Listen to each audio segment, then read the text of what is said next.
Be your will, Hashem, my God, that no one makes a mistake because of me, and don't let me fail in any matter of halakha. And for that reason my colleagues make fun of me, and don't let me say that the impure is pure, nor that the pure is impure, and that my colleagues don't stumble on a matter of halakha, and don't let me make fun of them. Talmud Berachot 28b. Shalom Shalom, this is Liad Cohen Ben Shahar, Talmid YESHIVA Tefillah EMET. We're going to study the Parashat of this week called Vayelech. This shiur is by Rabbi Avrohom Leitner. You can find it in his book called At Home with Torah.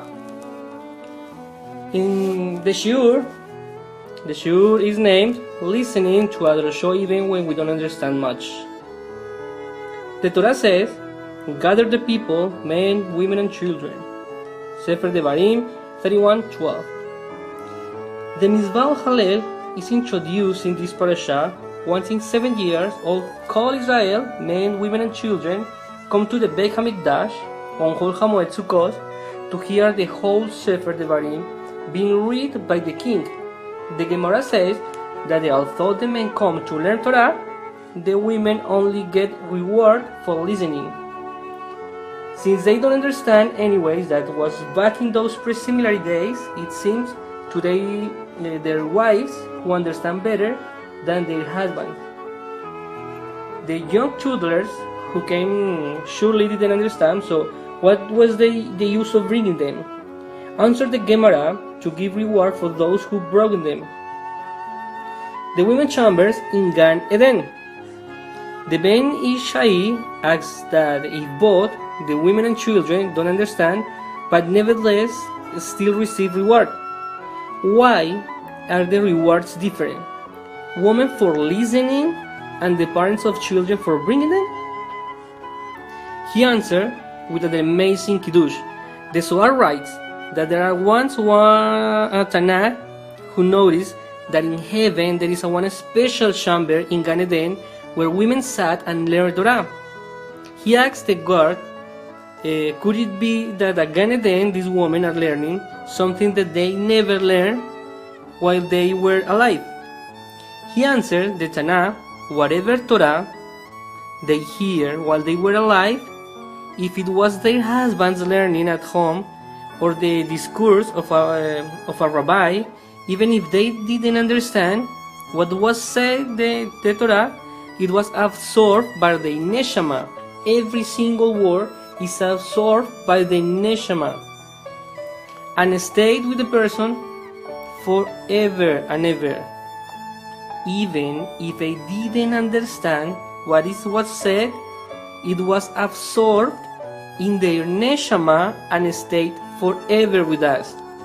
The women know how to listen, how young children don't. This is the difference between them. The women know how to listen, but the young children don't. This is the difference.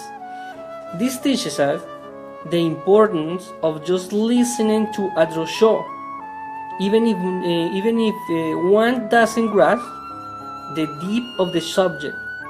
So it could be very boring and extremely trying to listen to something one really doesn't understand. No one needs or should even go to a show that he doesn't enjoy. On the contrary, Torah must be lived and learned happily and enjoyed. But if no one ever gets stuck somewhere and has no choice but to listen to some shiur that one isn't quite interested in, it will be still for a good use in the next world. What's more, Shulchan Aruch HaRav brings from the Arizal that whatever Torah that person ever learned, he will be helped to remember in Olam Haba. Even if he'd forgotten it long before, of course, one must still try to best to remember what we can and not rely on this.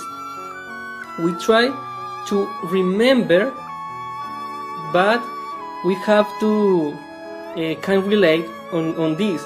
While on this subject, as we've mentioned in the past, all supporters of Torah will know all the Torah that was learned because of their support when they get to the Olam Haba.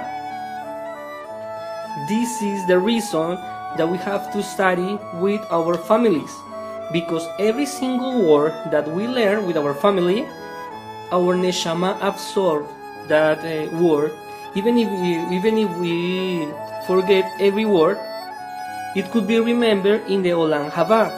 That is important for the people study with their family, with the children, because our neshama is receiving every information that you give. This parasha is from Rabbi Avrohom Leitner. You can find it in his book, At Home with Torah. Okay, this is all for today. Who spoke to you? Liat Cohen Ben Shahar, Tamil YESHIVA Tefillah EMET, and Shalom.